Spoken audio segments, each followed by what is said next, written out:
අයිබෝන් දුන්නේ අපි කලින් වීඩියෝ එකේ කතා කරේ මෙවර මොඩල් පේපර් එකට දීලා තියෙන DL සර්කිට් එකේ පවර් පරිපථය ගැන. අපි අද කතා කරන්න යන්නේ DL සර්කිට් එකේ පාලන පරිපථය නැත්නම් කන්ට්‍රෝලින් පරිපථය ගැන. මේකෙදී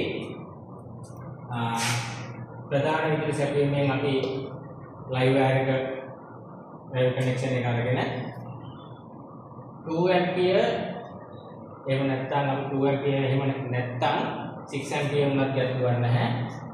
MCB එකක් හරහා all out relay එකේ අපි මේ පාලන පරිපථය අපි ගත්තා all out relay එකේ 95 96 කියන close point එක හරහා එහෙම නැත්නම් normally open normally close point එක හරහා සැපයුම අරගෙන emergency stop එකක 1 2 කියන අංක දෙක හරහා තමයි පරිපථය ගන්න සම්බන්ධ කරන්නේ.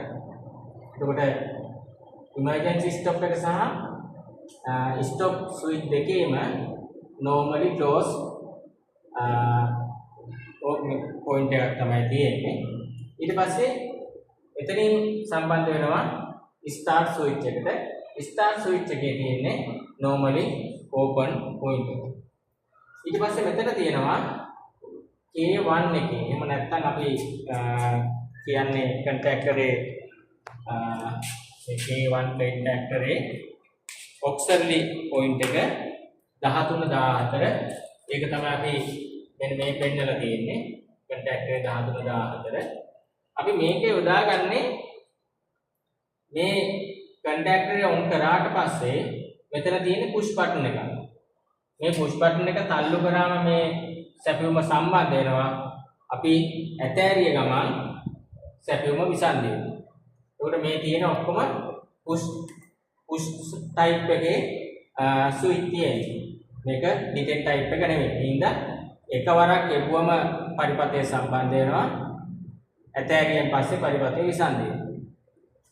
මෙතෙන් අපි මෙතනින් පටන් ගත්තා මෙතෙන්ට එනකම් ඔන් ස්විච් එක ළඟට එනකම් විදුලිය ඇවිල්ලා තියෙනවා. මේ ක්ලෝස් පොයින්ට් නිසා විදුලිය එනවා. හැබැයි මේ ඕපන් පොයින්ට් එකෙන් හරහා යන්න නම් මේ ස්විච් එක අපි තද කරන්න නැත්නම් ඕපන්ට ඕන. ඊට පස්සේ ඒ ගුවට පස්සේ ඒ විදුලිය එන්නේ කන්ටැක්ටරේ කොයිල් එකට.